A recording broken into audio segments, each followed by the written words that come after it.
Hello, everyone, and welcome. I'm thrilled to have you all here for today's discussion on setting up your clinic for success during big transitions. And I want to thank everybody. I know our time is really valuable, and it means a lot that you're spending the next hour with us and you're spending your time with us here today. As some of you may be a clinician, a leader, or an owner, but whatever you are on this call, change feels like it's happening every day in the clinic, and it could be overwhelming. We see this with navigating new hire leadership and structural shifts or implementing new technologies, but basically change is inevitable and it doesn't have to be disruptive. So that's what we're going to be discussing today. And as Gail Sheehy once said, if we don't change, we don't grow. If we don't grow, we aren't really living. So as we continue to evolve, and our ability to embrace, manage, and communicate change effectively determines not only our success, but also the well-being of our teams and our patients. And of course, that's really what we're here for today, is to make sure we're taking care of our teams, we're taking care of our colleagues, and most of all, our patients are having a phenomenal experience.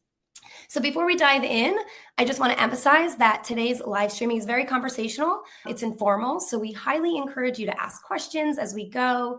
Just hit that Q&A icon at the bottom. That way you can put your answers and questions in the chat, and then we can go ahead and answer them at the end if we haven't gotten to them today during our session. And let's make this an interactive session. We want to hear from all of you, so please be engaging. So we'll start with a quick poll before we dive in. You'll see it pop up on your screen, and I want to know, are you either preparing for a big transition, currently in the middle of a big transition, or preventing a big transition? So just avoiding it at all costs. So if you can all answer that poll and then write down in the chat what that transition is, and if you're an owner, a leader, or a clinician, that would be great, because we want to hear from you. We want to hear what you're currently going through so we can really make this a great talk and session for all of you today. All right, fantastic. So now I'd like to introduce our incredible speakers who bring a wealth of experience in clinic operations, leadership, and technology adoption. First, we have Brian Buck. Brian, great to have you on this call today. Great, thank you for having us. And Brian is the Chief Revenue Officer at JAG Physical Therapy. He leads all aspects of revenue cycle management across more than 150 physical therapy locations, ensuring financial sustainability while optimizing operations. He has over 20 years of experience in revenue cycle management and healthcare operations. He combines strategic expertise with a results-driven approach, a streamlining billing process, enhancing payer relations, improving revenue management, all while keeping patient care at the forefront. It is a pleasure to have you here today. Thank you, Brian. Thank you. And next we have Mike Evangelist. Mike, give us a wave. Good afternoon. Thank you for having me. Excited to be here. Great. And Mike is the Senior Vice President of Clinical Services at JAG Physical Therapy. He oversees clinic operations and strategic management of JAG's 150 plus locations, ensuring that high quality patient-centered care remains the foundation of the organization. He has over 20 years experience as a physical therapist and healthcare executive, and he brings clinical expertise with operational efficiency to drive growth, innovation, and best practices across JAG's extensive network. And a fun fact, Mike and I worked together 20 years ago for my first job out of PT school. That's right. That's right. Great. And then finally, I'm Marla Ranieri, and I am the head of clinical innovation and clinical strategy at Prompt. And I'll be guiding our discussion as we explore how to successfully navigate big transitions in your clinic without disruption. Let's get started. And there's a lot of different topics to talk on today.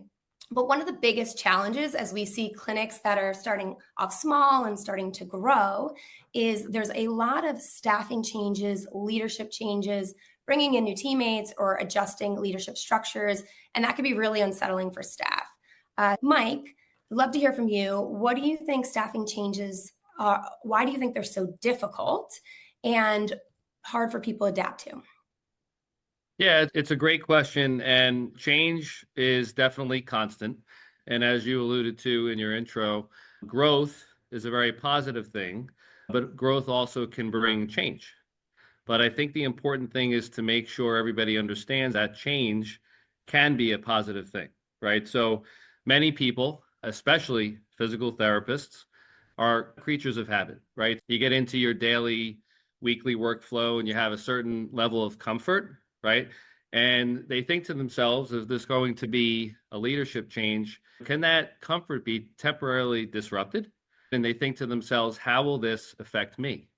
So it's very important for the incoming leadership and also the company itself to be very transparent, right? And to make sure there's support from all levels of the company, right? So also, the trust component is huge, right? So it's really important that the new leader builds that trust, right? Because the outgoing leadership probably had some trust and respect going back and forth in a two-way manner, right, with their employees. So the new leadership's first goal in that first 30 to 60 days should be to gain trust from their team. That's really important.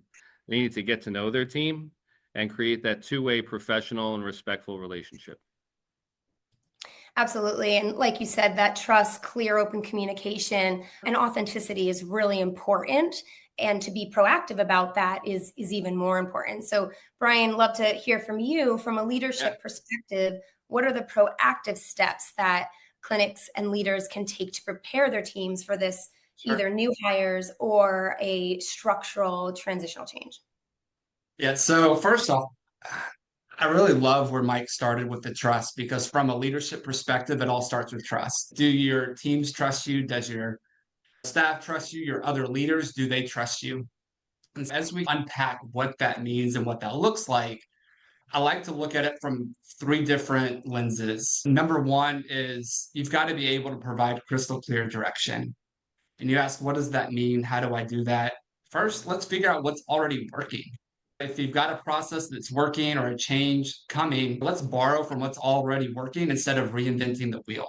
Second is we've really got to script the critical moves. So, of those changes that are coming, part of that crystal clear direction is making sure that those critical moves, those critical changes you have, that you've got those outlined extremely well for your team. And then number three is have your eye on the destination. Understand where you're trying to get to and what the ultimate goal is. And then you're able to bring the team along with you. So they understand here's how we go from where we are today to where we're going. Second is getting people on board. And again, the start of that is really with the trust. It's knowing that knowing something isn't enough to cause change. Just because we know it isn't going to change it, we actually have to do it. So we got to make sure that our team feels something, that they bought into the idea, that they bought in to where you want to go to. Make sure they have a sense of ownership in the change process. Really bring them along and bring them into that. Next, as far as getting people on board, when you present a change and it's this big audacious goal or this big audacious idea, some people get overwhelmed by that. And having that big idea out there might work for others, but for others, it's overwhelming. And so from there, it's breaking that change down into small pieces to where they can absorb it. They can say, hey, if we get this done, then we move on to the next step.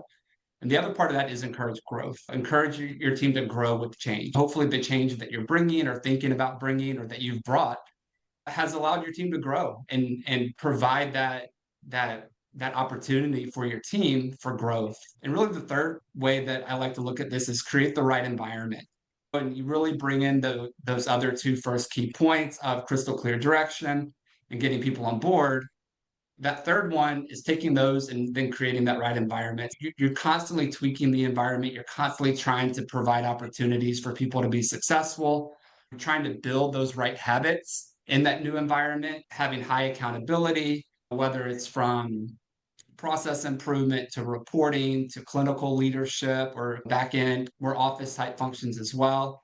And then realizing too that with the right environment, your behavior is contagious. You can spread that desired behavior to others and hopefully permeate that throughout your organization. Yeah, and since you said a lot about the communication and the clear vision, what are you using to get that out? Having 150 clinics, it's a lot of providers. So are you guys doing that through a big webinar? Are you doing it locally through each clinic? What is your best method there?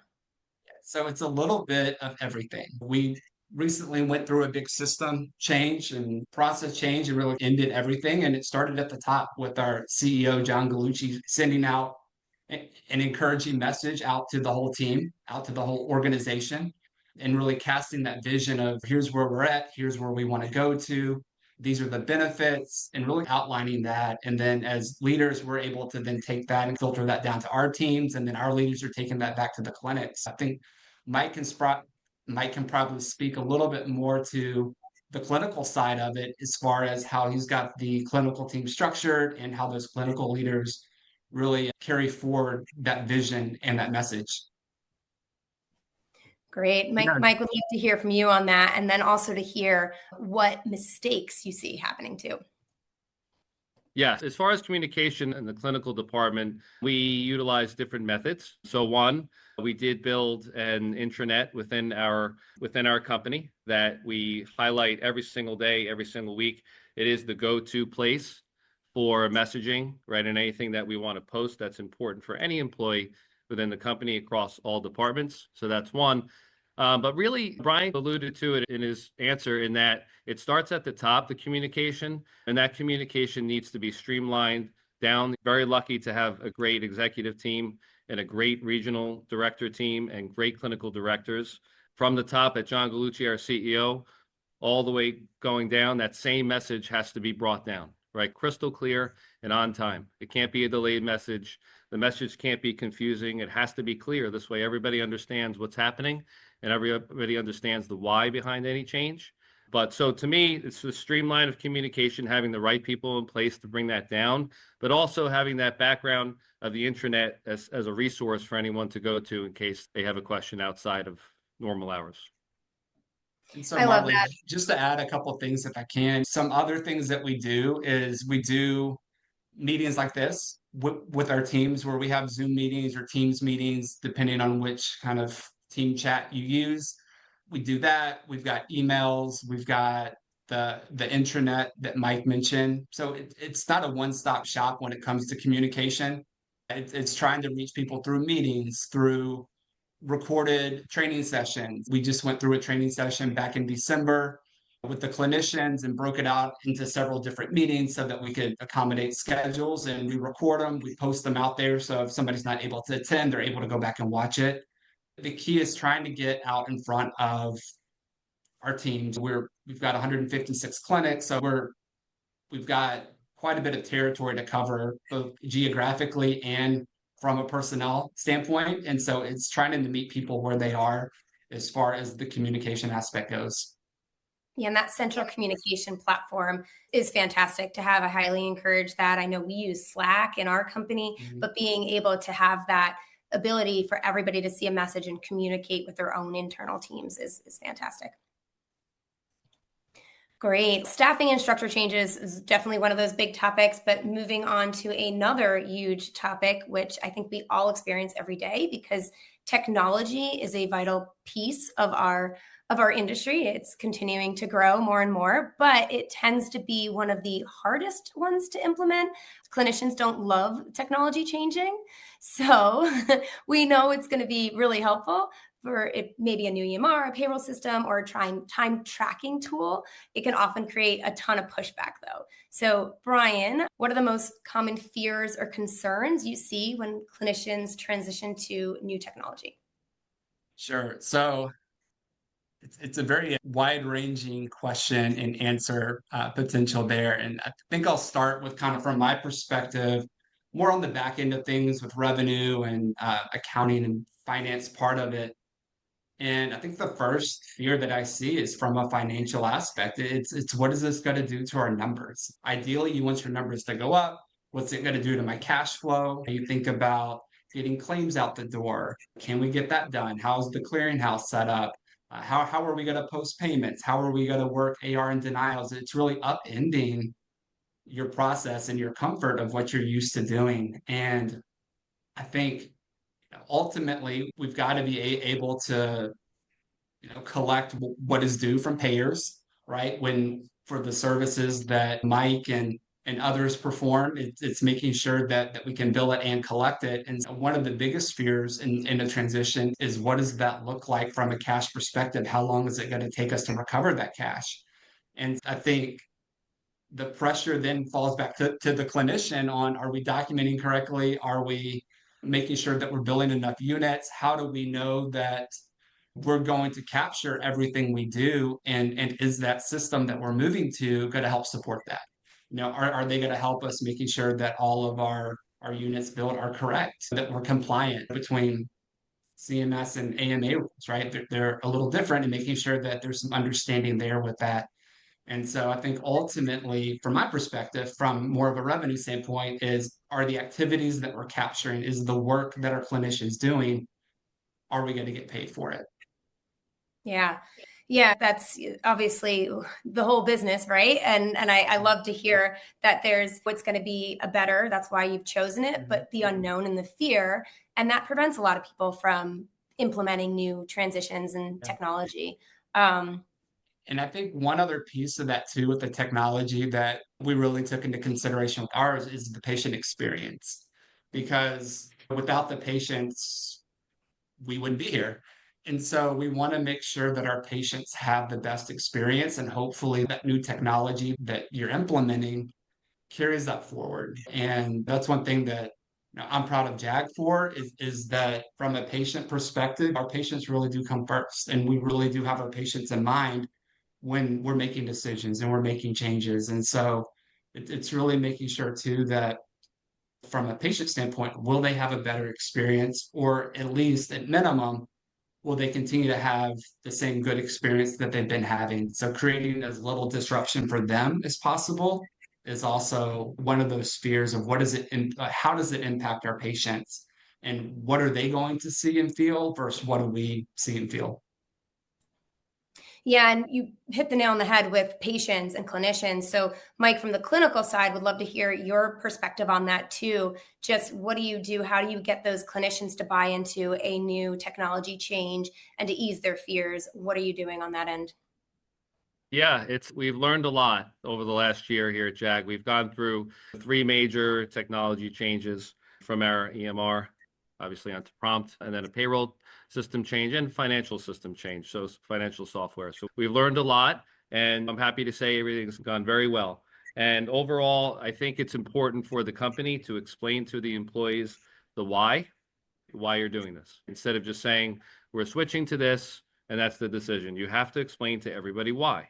So give exact examples of how this technology is going to help their workflow, improve operational efficiency, as Brian said, improve patient quality of care. So if they understand the why, then they think it through, and then they realize, okay, this can be better, right? Other things too is it's very important for the company to be transparent with the transition and implementation plan of any technology change, and to do that well in advance, because that shows that it's well thought out, it's organized, and it's setting up every single employee for success. Okay. If it's something that you're not transparent with, or you're giving last minute instructions while all of these clinicians and or patient access employees are busy doing their jobs, treating patients, scheduling patients, et cetera, everything else they do, you're giving them enough time to plan ahead. And if there's training involved, whatever it may be, to prepare, they could then have an autonomy in preparing the way that they see fit. So that's important. The other thing I think that's really important as far as communicating this is making sure to understand that people learn in different ways. Some people learn from live training. Some people learn from watching recordings. Some people want PDFs right in front of them to read through. Some people need all of those. Live Q&A sessions to learn to actually get answers on the spot can be another very powerful tool. But realizing that for us, in a company of 1,800 plus employees, not everybody learns the same way. And I think that's really important to know as well. And then lastly is being very, again, going back to being honest and transparent, that not everything's going to go as planned and not everything's going to be perfect. If you tell everybody this is what it's going to be, and this is exactly how it's going to roll out, and at the end, everything's going to be flowers and roses, right? That's just not reality, right? But letting them know that we as a company are there for support, every step of the way. Okay. And our technology partner is also there every step of the way to help them in any situation that comes up. They're not alone, and we're all going to get through this together. That's great. I think really having the why is so important, because even though people are afraid and sometimes they just don't want to take on this bigger change, they think it's going to be a lot harder, even though they know it'll be easier in the end. Knowing that why really helps them get to that end goal.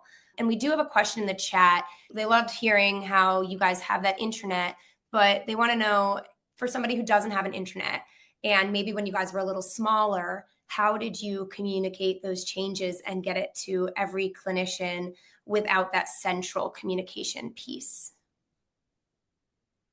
I could start. So yes, it's not something that JAG has had for the entirety of its existence. Prior to that, honestly, it was a cadence of emails. So if we had any kind of policy change, we would have a policies change day on once a month on a Monday. This way, we're not sending out changes in policy 3 times a week or 5 times a month. Everybody knew that on the first Monday of the month, an email would come out from the operations department and or clinical department, basically announcing any policy changes. So we set a cadence and a schedule that the staff kind of expected, and everybody knew to look out for that in advance. That's really helpful, because sometimes they're just getting tons of emails all over the place and they don't know what to pay attention to. But having that expectation of this is when those important updates occur really can help get it out to the team. So thank you. Appreciate that. Just to piggyback on that just a little bit, with in past experience, not at JAG, but at other locations, we had several different things we did. We definitely did the specific timing of newsletters and updates. And I love the point that Mike said about making sure that you've got a good cadence on it. Because I think most of us, we get emails throughout the week, throughout the day, and it's hard to keep track of every email. But if, hey, on the first Friday of every month, we're going to give a big monthly update, or maybe it's every Friday, there's an update going out, whether it's clinical or whether it's payer guidelines. Being able to have that on a consistent basis on a regular cadence is important. The other thing that we've used in the past too is there's like online project management tools out there that you can aggregate information on. You can create workflows and you can drag and drop documents into. So I've used that in the past. Anybody has any questions about specifics afterwards, happy to share who I've worked with and who we've used. But we've done that, and that's supposed to be well too, because it can drive some workflows as well. And then as far as the intranet goes, we use SharePoint. It's the Microsoft product. It comes with the Microsoft suite. And so we've got the SharePoint sites that we use as far as our intranet goes. So you're saying it might be worth putting some effort into setting up that something like an intranet or a SharePoint prior to a big change, so you do have that central piece where they can learn anything about it or have that where they know to go to. It's definitely helpful as you go into any type of big transition or project to have that central repository that you can refer back to. And now, if from a scale standpoint, if it doesn't make sense, I would definitely probably lean towards that regular cadence of emails and just being able to categorize that so that they can be saved in folders in your email box, or you can have them with Outlook. You can set rules based so that it goes to folders and things like that to make sure that you're able to track it and keep up with it. Great. And do you have a policy of maybe not X amount of changes at the same time, or how many things do you feel like your company can handle to implement? Because that tends to be a hard one too. Sure. So Go ahead, Brian. yeah, I was going to say we don't have a set policy on a certain amount of things. It's more of where do we want to get to? What we talked about earlier. It's where's the final destination? Where do we want to get to for the next 3 months, 6 months? And it's making sure we've got the right people in the right position to take on those projects. And as Mike said, we did 3 large system changes, technology changes last year. And so not all of them lived with clinical, not all of them lived with operations. They were spread out amongst the teams, but there's really no policy on a limit for us. But it's more on making sure we've got the right leaders available to help lead those projects so that they're successful. Great. Yeah, and to add to that, I would say we're definitely a company where we do ask our employees to bring ideas up. Certainly not every idea is coming from our headquarters, And we definitely encourage everyone to do that. And we get everything filtered up the chain, and then we vet it out. And as Brian said, we don't have a policy of a number of changes at a time, but we will look at to see what we'll prioritize, and we'll decide these are all great ideas. Let's do this in Q1, this in Q2. Maybe this one we can push to the following year. So that's how we generally try to handle those situations. And do you communicate that roadmap to your team well in advance about the changes coming, or do you communicate it as it comes? No, we're very transparent. We communicate everything when a decision is made, right? So a decision could be made that may not take effect for 6 to 9 months, but we do communicate that decision and say we'll provide more detail as we get closer, but this is what we have in our roadmap.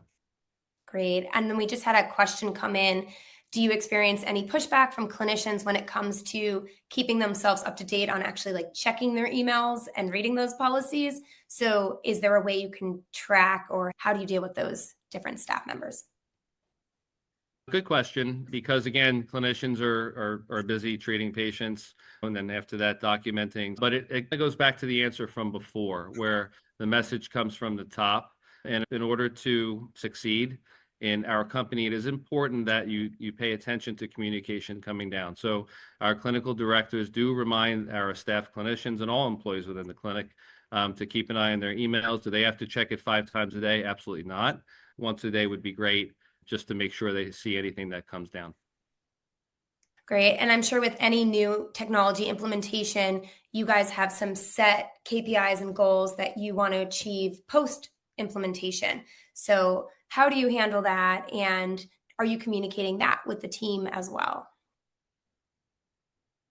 Yes, it's what we've talked about, where it's communicating that vision of where we want to get to. And through any type of transition, we've got maps of what we're looking at and where we want to get to. We've got historical benchmarks that we look at and say, here's where we're at. We think we can get to here. And so we're constantly looking at those benchmarks and data as to where we want to get to and how do we measure ourselves. So it's definitely something that we review as an executive team monthly, weekly. Certain KPIs we're reviewing weekly, others are monthly targets, but we definitely have our eyes on where we've been, where we are, and then where we want to get to. Great. And sharing those wins along the way is always really nice as the staff to say, we got there, we're doing this, and those little wins, right? Yeah. Changing gears a little bit, we know transformation and change doesn't always go as planned. It's not always successful. So would love to hear, Mike, from a time, if you can share an example of when a big system change didn't go well, what happened and what did you learn from it? So I'd love to hear some specifics on that. Sure. And the example I'm going to use, I feel, is more of an industry-wide challenge versus just a JAG challenge. So early last year, we started a RTM, remote therapeutic monitoring program. And this is somewhat new to the space of physical therapy over the last several years. And remote therapeutic monitoring for patients was something that was foreign, right? Patients that came to physical therapy and physicians that referred to physical therapy honestly had absolutely no idea what it was, right? So one, you have the patient having to get used to a new program. Two, you have clinicians who some have been in the field for 20 plus years, and even your new graduates who are unfamiliar with RTM as a program as well. So now you have to teach 2 sets, right? 2 different groups of individuals what this program is, develop a process, right, that's going to work, right? And also helping them understand, back to what we talked before, is the why. Why is RTM beneficial to the patient? We all know why RTM is beneficial to the patient, but do the patients realize that touch point in between each in-office visit is helpful to the in-office therapist? Did the in-office therapist understand that touch point was helping them get the patient to reach their functional goals, right, and finish their plan of care effectively, right? It was definitely a challenge. There were some, I think one of the biggest challenges was the communication between the RTM therapist and the in-office therapist. That was something that we did not anticipate as being as much of a challenge as it was. But again, we learned from it. We're ready to move forward and have a go at it again. We're working on that now as a company. The other thing too is the method of communication and the cadence of communication to the patient, right? I feel like it's a very sensitive line that you have to think about, because if your RTM program is communicating too often, right, that might push the patient away, okay? But also if you're communicating too little, especially in a way that they're not going to respond to or pay attention to, then really what's the point of it? So it's a very, very fine line that you have to figure out what the method of success is there. RTM was our challenge over the last year or two. But again, it's something that we learned. We took all the information in, and we're going to improve upon as we move forward. Great. And we've got a bunch of comments from the crowd here. We've got, if you don't mind, can you share if you've seen great success with your RTM program? And if you don't mind sharing your RTM protocol. So what was the first part of the question? I'm sorry. If you've seen great success with your RTM program, or what success have you seen? I'll Yep. rephrase. Sure. Yeah. We have 155 offices. We tracked every single office as far as conversion into the RTM program. And we had probably, I would say, a quarter of our offices really succeed in converting our patients and registering for the RTM program. Also, we were able to track outcomes for that. And we did see those patients that were involved in RTM had improved outcomes, right? So it works. We know it works, right? The key is, though, is what is the buy-in from the clinical leadership, from the staff clinicians, and then also, of course, the patients, right? It's one of those things. It's a little bit of a culture change in the office, and it starts with our leadership. And again, everything goes back to communicating with the staff and communicating to the patient. I would say the biggest thing that we saw is there was a correlation between RTM success and functional outcome improvement. Great. I've seen that in the program I was utilizing as well. So happy to see that's transcending. I think a lot of times with RTM, people are saying, is the juice worth the squeeze? Like you said, there's so much to setting it up. And as you said, the processes may have been not the best that you had done right then and there, but ready to come back and do what you learned from it and try again. Yeah. So we've got another just comment, someone who said they pivoted to a provider-driven RTM model versus remote RTM model, and that helped with supporting staff and assisting in tech. So good to hear as well. That's great. So let's change shifts a little bit to, you said that was an experience that you learned from, you guys are taking back, you're going to re-implement it, retry it.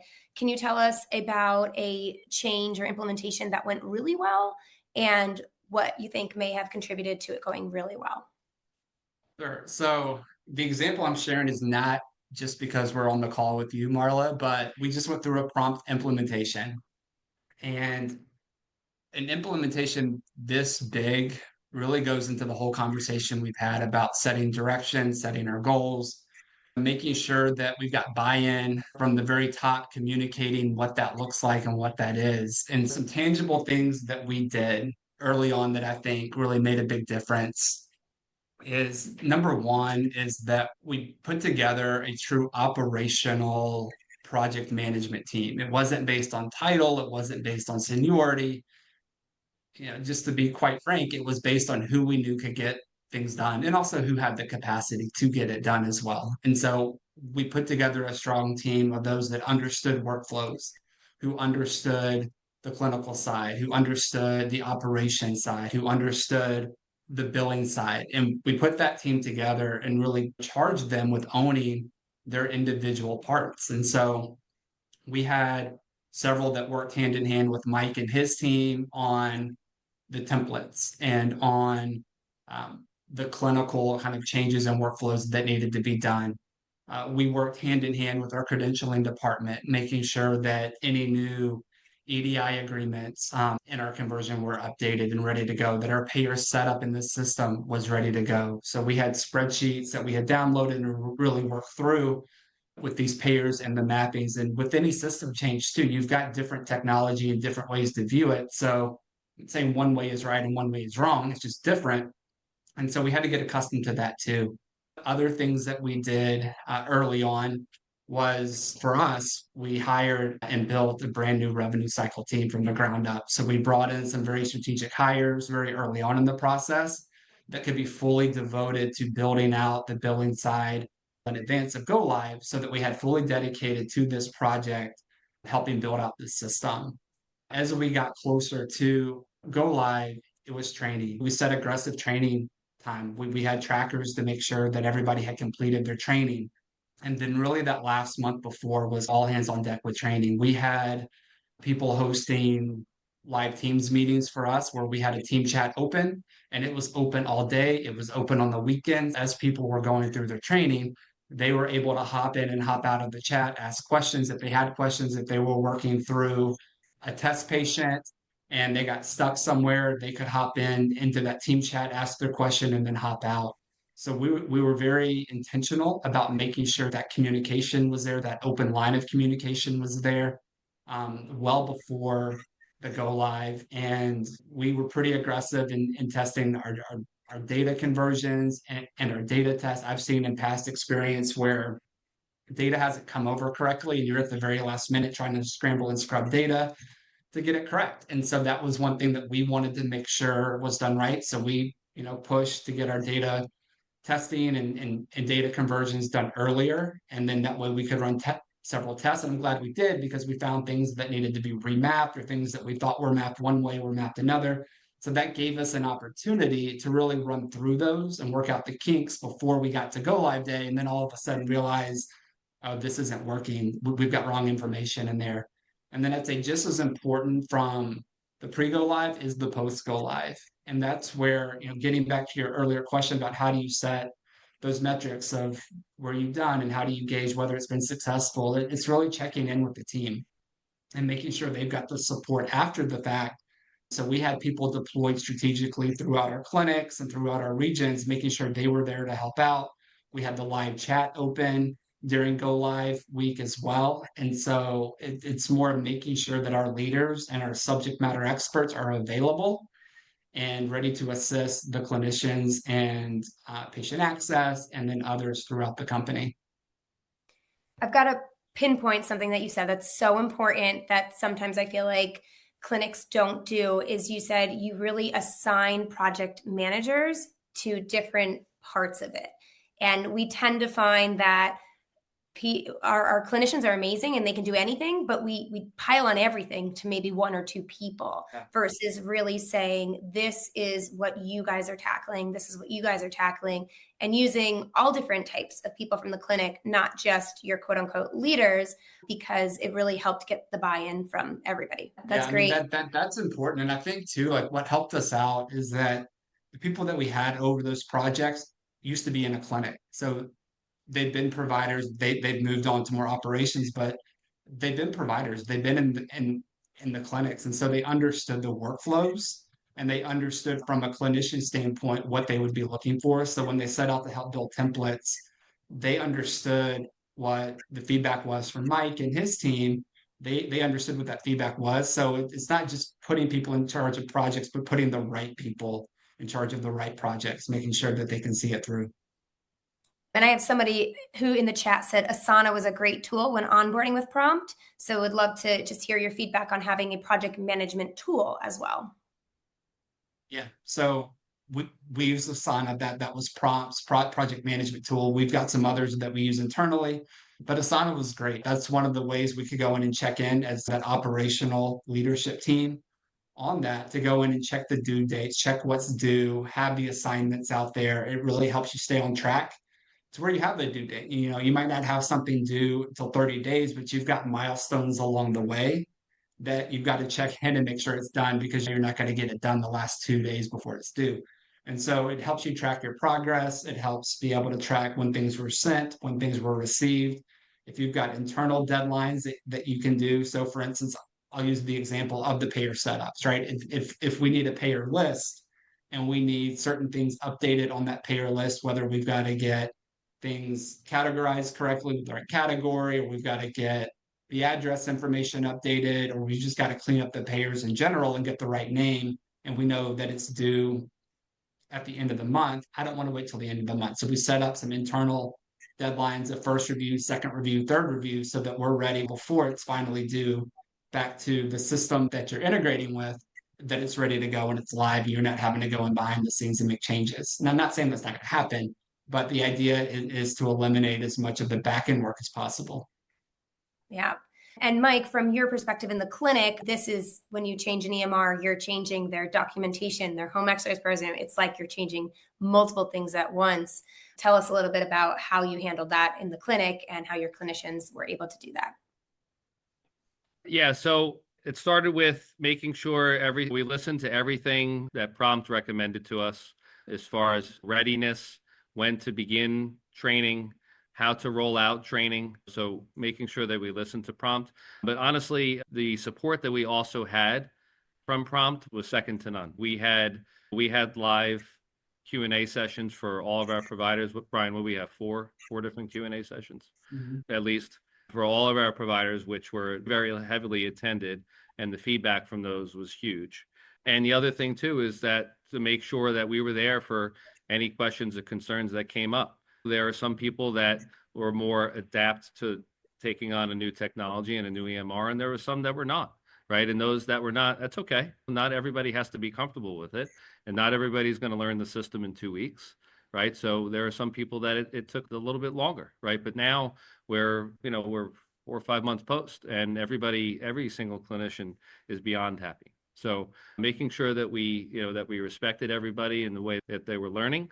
The other thing too is interdepartment communication was, I think, a big reason for our success. The clinical department worked very closely with patient access and Brian's operations team and their marketing team, right? Everybody had to be involved. The clinicians knew a little bit of what the front desk had to learn. The front desk knew a little bit of what the clinicians had to learn, because those are very interchangeable, as we know. It's not just working in silos inside of a physical therapy clinic, right? Everybody has to work together. And hence, when you're learning a new system, everybody has to know what everybody else is learning. So it's a lot. It's definitely a lot for everybody to learn.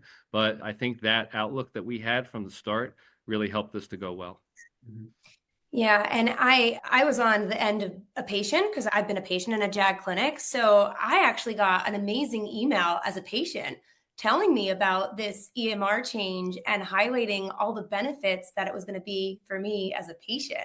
I thought that was fantastic and really loved that you not only were thinking in the clinic, but you were also did that outreach of actually communicating to every patient you ever had, not just your current ones. That's a great point. Yeah. And going back to Brian, your fears of earlier when we said, what's the biggest fears of technology change? And you went to revenue. Are we going to collect? Is it going to ruin the big picture, right? The money that's coming in the door. So love to hear a little bit about that.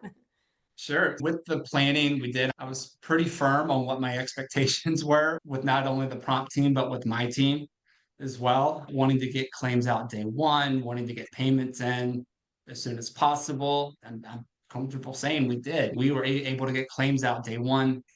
We got payments back within the first week, which showed me that the system was working. And that was my biggest point of that, is that if we're not able to do that based on what we had prepared for, then something has broken along the way, not in a bad way, just something we have to go fix. And so that's where, for me, again, going back to our earlier discussion about those milestones and those checkpoints, for me, one of the checkpoints from a cash standpoint was the billing. Because if you can't get claims out the door, you're not going to get paid. And so it was making sure we had that ready to go with our clearinghouse, making sure we had all of the EDI set up correctly, the pay set up correctly, so that it was smooth. And we've been able to collect cash. We've been able to bill out claims. Not everything's perfect, which you don't expect, but it's making sure you've got the right checks in place to catch those. And as Mike said earlier, too, the right technology partner to help support you and walk along with you in that journey to help fix things as they come up. And that for us really came down to how well we prepared as a team. As Mike said, across marketing, from patient access to billing, clinical, to our executive team, just how well we communicated and prepared, so that when we got to go live day and the lights came on and they were bright, I feel comfortable saying that we performed exceptionally well. And again, that's not to say we didn't have our own hiccups, but The fact that we're able to get claims out the door day one, we're able to get paid a week later showed me that our processes were working. And we just had to go back and fix the few that needed to be tweaked along the way. Yeah. Wow. Well, I love to hear this where you guys really were very proactive. You took a lot of time, you dedicated the resources. And for any therapists or clinicians or teammates that weren't necessarily or were afraid of it, you really just said the secret of change is focusing all of your energy not on fighting the old, but on building the new and going towards that shared goal and vision. And then, like you said, constant feedback, constant communication. Hopefully everyone learned a little bit of something from this. I know I learned a ton, and I appreciate all of your insights, some things that you felt could have been better with different transitions, things that you learned from and did better, and how you are clearly communicating the message down to your whole teams and using project management tools, project managers to be able to implement those changes. So hopefully, everyone on this call can reach out to you guys if they have any questions, but appreciate that insight and making change not such a burden. Because if we don't keep changing and evolving, this industry is going to end up stale, right?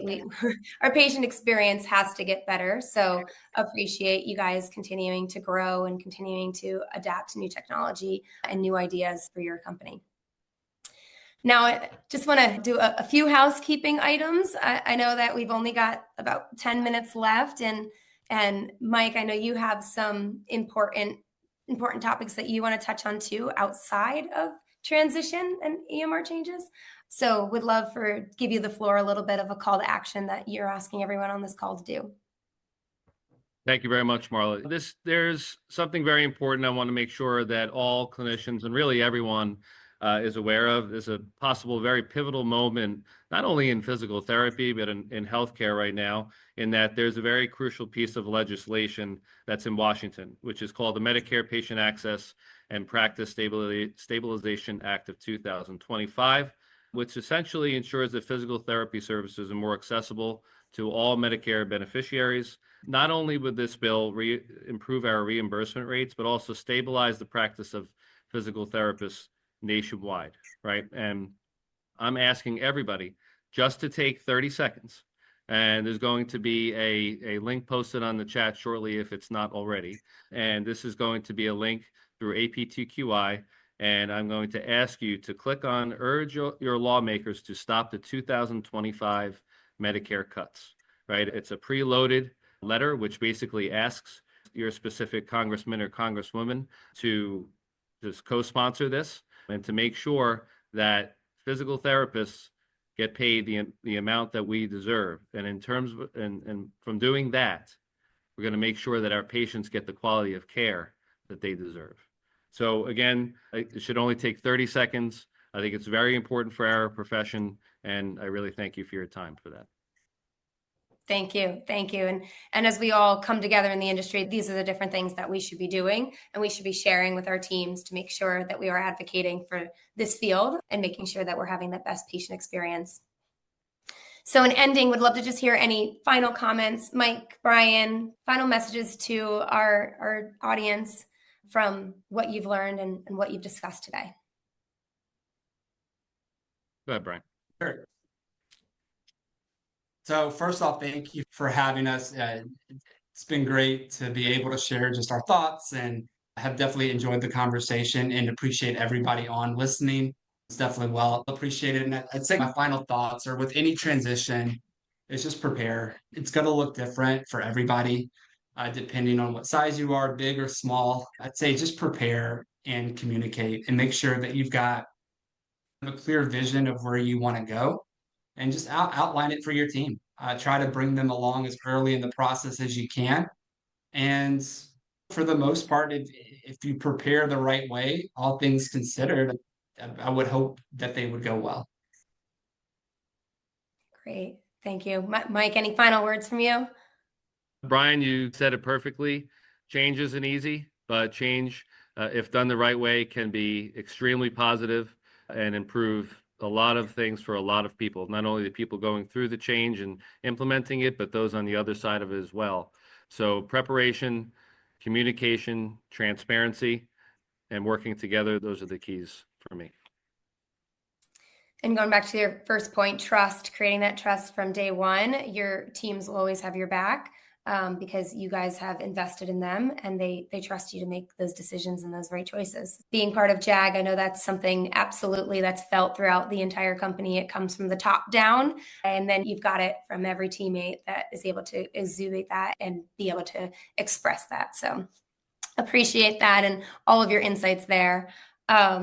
I will be sending out a little bit of a survey now. You'll see it pop up if you want to learn more about JAG, if you want to learn more about Prompt or both, please feel free to reach out. We are all here to better the industry and to work together. So would love to connect and make sure that we are also helping everybody on this call achieve what they want to achieve from in the beginning when we said if you're going through a transition or thinking about one or maybe avoiding one. Hopefully we've given you some tips not to avoid that transition, but to help you prepare for it. So thank you all for joining. We'll give you a few minutes back to your day and really appreciate you being here. Until next time, see you all.